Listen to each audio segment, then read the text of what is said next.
अच्छा जी, income subject to final tax जो है कौन सी इनकम होती है कि जिसके ऊपर फाइनल टैक्सेशन की जाती है इनकम टैक्स ऑर्डिनेंस 2001 और इससे इसके साथ जो लिंक्ड दीगर डॉक्यूमेंट्स हैं उनके मुताबिक। तो आइए हम देखते हैं, ये डॉक्यूमेंट जो है एफबीआर की तरफ से इशू किया गया है और इसमें इन्होंने लिखा हुआ है कि इंपोर्ट ऑफ गुड्स हो या प्रॉफिट ऑन डेट हो या execution of contracts bye non residents हों या इंश्योरेंस और री इंश्योरेंस प्रीमियम्स जो है कोई भी रिसीव करे नॉन रेजिडेंट, या एनी अदर अमाउंट ब्रैकेट में लिखा हुआ है profit on debt received by non resident हो, या सेल ऑफ गुड्स हो या एग्जीक्यूशन ऑफ कॉन्ट्रैक्ट्स हो या सर्विसेज ऑफ किसी बंदे के पास जो है services of stitching, dyeing, printing, embroidery, washing, sizing and weaving.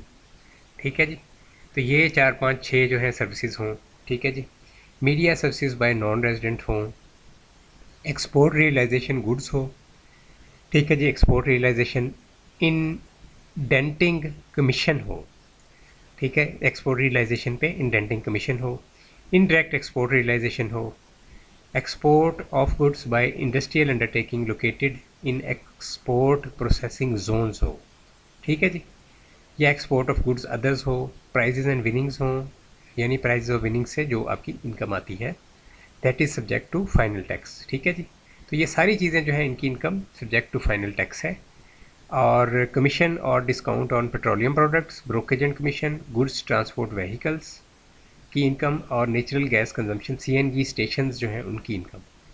तो ये सारी जो इनकम्स हैं ये फॉल करेंगी फाइनल टैक्स की कैटेगरी के अंदर। ठीक है जी, तो इसमें ये एक रफ सा आइडिया एफबीआर ने दिया है। जब आप किसी भी चीज़ के अंदर डीप जाएंगे, जैसे प्रॉफिट ऑन डेट के अंदर ही अगर आप डीप चले जाते हैं तो आप बड़े हैरान होंगे कि ये फाइनल टैक्सेशन में कुछ इसके सेक्शंस फॉल करते हैं, कुछ नहीं करते। जैसे प्रॉफिट एंड डेट जो है इसकी मैंने ऑलरेडी वीडियो शेयर की हुई अपने चैनल पे कि 7 एंट्रियाँ बेसिकली इसकी होती हैं। 3 सेक्शंस के तहत प्रॉफिट एंड डेट जो है इसको डील किया जाता है, सेक्शन 7B, सेक्शन 151 और सेक्शन 152।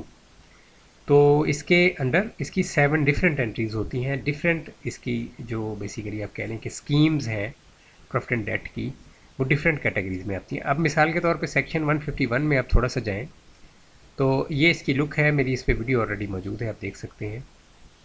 अब इसके जो लास्ट पेज है उसके ऊपर लिखा हुआ है टैक्स, इसका सब सेक्शन 3 है। Tax deductible under this section shall be a minimum tax on profit on debt arising to a tax payer except where, इसकी क्लॉज भी देखें, profit and debt is taxable under section B, यानी section B में ये final tax है और section 151 में ये मिनिमम टैक्स है प्रॉफिट एंड डेट जो है।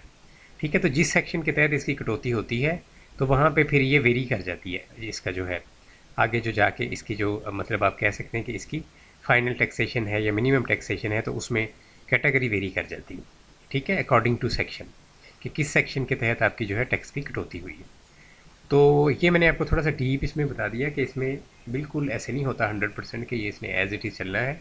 वहाँ पे जो लिखा हुआ है वो अकॉर्डिंग टू 7B लिखा हुआ है, क्योंकि मेजॉरिटी 7B की कैटेगरी में फॉल करते हैं। जो भी प्रॉफिट एंड डेट है इसकी 90 to 95% लोग जो है वो 7B की कैटेगरी में फॉल करते हैं।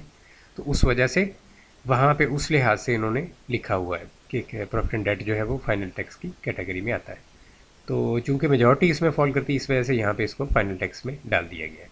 ठीक है जी, तो इस तरह से होता है। जब भी किसी चीज़ को देखेंगे तो फिर आगे जाके जब उसका रेलिवेंट सेक्शन आएगा तो फिर उसमें थोड़ी बहुत चेंजेस हल्की फुल्की हो सकती हैं। ठीक है, यहाँ पे ये डिस्कशन जो है कंप्लीट होती है।